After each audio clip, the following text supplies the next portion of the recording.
I had Lane Kiffin, and at number 4, you had Kalen DeBoer. Go ahead. I'm just going to be straight here. I am not putting ahead. I am not putting Lane Kiffin, a guy who has one Peach Bowl win and is 44-18, which is a great record, but he has a Peach Bowl win as his greatest accomplishment in the last few years, over a guy who has gone to a national championship, a guy who has a college football playoff win, who was 9-4 in his first year taking over one of the most, actually, sorry, let me rephrase. 9-4 taking over the most difficult coaching replacement situation ever in the sport. And he also went 25-3 while he was at Washington, which is an insane record for him to have accumulated. So the success of Kalen DeBoer, I know it's short period of time in the SEC. If we're going to give Sark the bump, we got to give Kalen DeBoer the bump for him being 1 year in the conference. Lane Kiffin has not accomplished enough for me to give him the okay. All right, let me push back. I call BS. He's averaging 10 wins at Ole Miss. That, Joe, you want to talk – you talked about – see, here's the ironic thing that I think – here's the ironic thing. You said that about Sark in Texas, right, that he had to take over a program that for a decade had been dumpster fire. Yeah, but he got them the college football playoff into the SEC championship game. Is it easier to do it at Texas or at Ole Miss? It obviously is easier at Texas.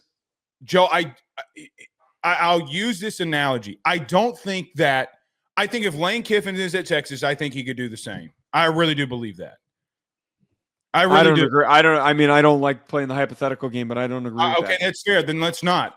He's 39-13 at Ole Miss the last 4 seasons. He's got more 10-win seasons than almost anybody in the conference, even more than Kalen DeBoer. I mean, they didn't face off with one another this year, and so we can't say, well, he beat them this year, right? Like, so we can't do that. At the same time, buddy, the state does not have the recruiting base. They don't. They can't go through high school to recruit at a high level. He's got to go through the portal. He's nailed on quarterbacks. And listen, I understand that Kalen DeBoer getting to a national title, okay, is a massive deal.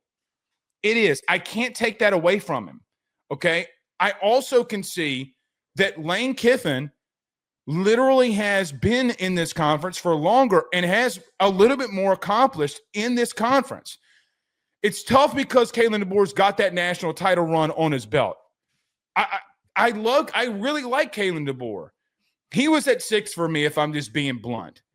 Well, I would hope there's nobody else ahead no, of him. it's well, I try to debate myself on Eli Drinkwitz, and I'm like, there's no way I'm going to try to come out here and justify that. I just think that when you're doing that at Ole Miss, it's different than being at Bama. It's different than being at Texas. It's different than being at LSU, Georgia, Tennessee. Like, I think that because of the way that Lane goes about his business, it rubs people the wrong way. It doesn't stop that he keeps winning 10 games a season. At Ole Miss, if he were doing this and not winning the big games, which, by the way, he did this year. He's got – that was one of my first thoughts when we started talking about this, is like he's got a good win against Georgia this year. Well, so does Kalen DeBoer. Right. So, okay. Right. I understand what you're saying. Ole Miss historically is not an easy school to win at all. They have an abundance of resources unexpectedly with the way that they were able to spend through the transfer portal. The amount of wins that he's accumulated is recognizable. It's recognizable enough for him to create a tier separation, for him to be the 6th guy, and then there to be no one in the discussion underneath him. That's totally fine. But if you don't have any, like, let's call it what it is, like when he won the Peach Bowl against Penn State, that is in an era. Better than James Franklin? Yes, it's better than James Franklin. I'm so damn low on James Franklin, man. Like, I'm just not in on. If you've been around that long and you don't have that many accomplishments, it's a problem. But DeBoer, in a shorter period of time, has accomplished more. Sometimes we need to take a step back and a look back and realize, in the time span in which things were accomplished, he took Washington. Washington's not a hotbed for recruiting either. He took Washington in the most competitive year of the Pac-12 that we've had in the last 50 years, maybe, took them to a national championship game, beat Texas, a guy that we just talked about as the second coach in the conference. He beat him when he was in the Big 12. So the end goal is the most important part, and he has the per season wins. This isn't you a keep fluke talking thing. about accomplishments, and I'm going to throw one out here. Ole Miss has been playing football for over 100 years, well over 100 years. They have never, ever, ever, not in the years with Hugh Freeze, Vaught, Hemingway, none of them had 10 wins in the regular season ever. He's the only coach at that school to do it. I do not believe people truly understand how difficult it is to win there at all. I recognize how hard it is to win there, but let me throw this your way. What has changed about college football in the last 4 years? In the 4 years that he's had. So you're now able to compensate players, and you have the transfer portal available. But here's the problem. He's able to take advantage of it. No. And he's done a good job. Ole Miss quietly had the money for him to spend. It's not like he's generating it himself. This is coming from the alumni base. Oh, sure. But here's the problem with that. He will never be able to have the foundation of being not able to recruit through high school. Texas and Alabama does. They do. He's at a disadvantage more than Kalen DeBeor. I get your Washington point, okay? But right now, he's more at a disadvantage than anybody in the top 6. Wait. No. Hold on. But this is where I think I'm losing you. The concept of winning it at Ole Miss, yes, at a disadvantage.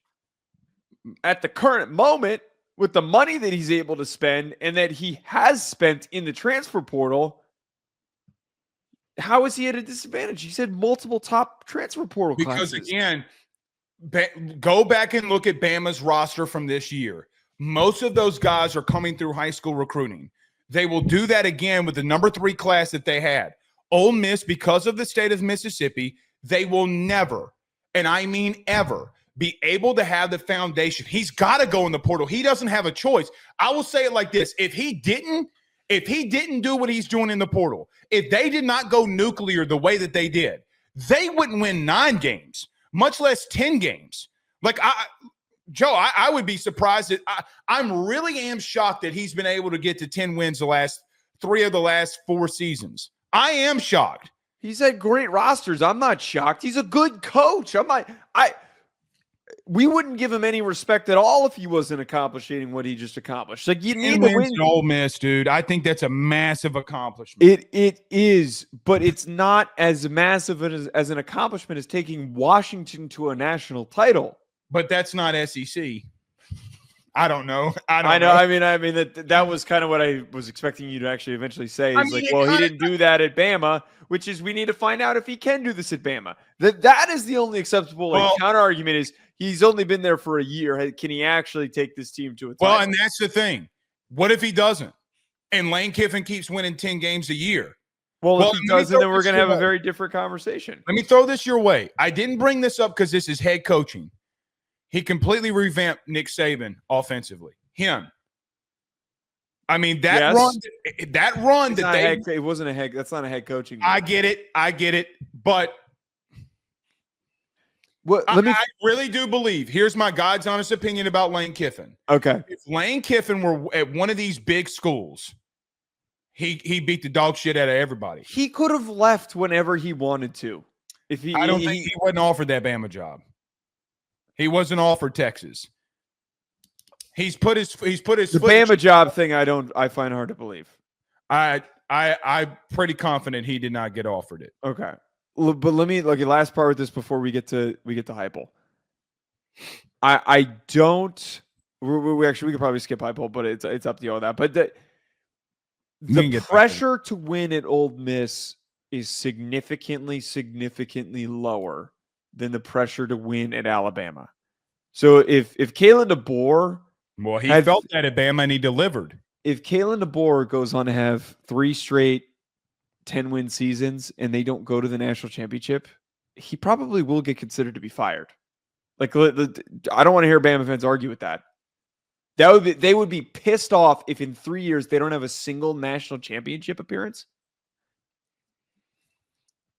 Let me think on that, because Okay. I think they're smart enough to understand, because of the Bear Bryant thing and how long it took them to get back to through the Nick Saban dynasty. We'll see, man. But look, Bama's got considering how pissed they were about 9-4. God, they were pissed. Bro, they were pissed off that he wore a sweatshirt on the sidelines. My point exactly. They were mad he was wearing a damn T-shirt. You might be right. Okay, all right. Okay, I mean, Lane could go out there and coach without a shirt on, and no one would give a shit. They'd be like, "Look at Lane, he's so cool." By the way, this comes on the point that I made that Lane Kiffin, that he, when he saw Daddygate on Twitter, that he got. I knew you were going to bring this up. But what do we? All right, very quickly. Our last one is Josh Heupel here. Here's the thing that I would say about yours. Okay. If you need to put Lane Kiffin in over Heupel. Man, I mean, come on. Heupel he's reached the college football playoff. He beat him. Lane beat him twice. Would we not agree? Well, okay. Talk about taking over a bad situation. Oh, he did. He did. Talk about taking over Tennessee post one of the last NCAA punishments that we've seen to a team for paying players. And also in the most bullshit manner possible, because immediately after, NIL is suddenly a thing that everyone's allowed to do.